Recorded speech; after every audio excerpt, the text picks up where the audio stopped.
連一隻馬都咁落力。作為兩個細路嘅阿媽，我唔可以放棄㗎。我有諗過去死啊！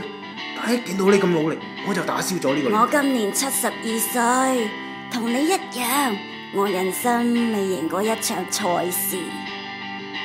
冇贏過㗎嘛，退役後都要被人道毀滅。可能人道毀滅之後我都死唔去，咁我咪可以繼續跑咯。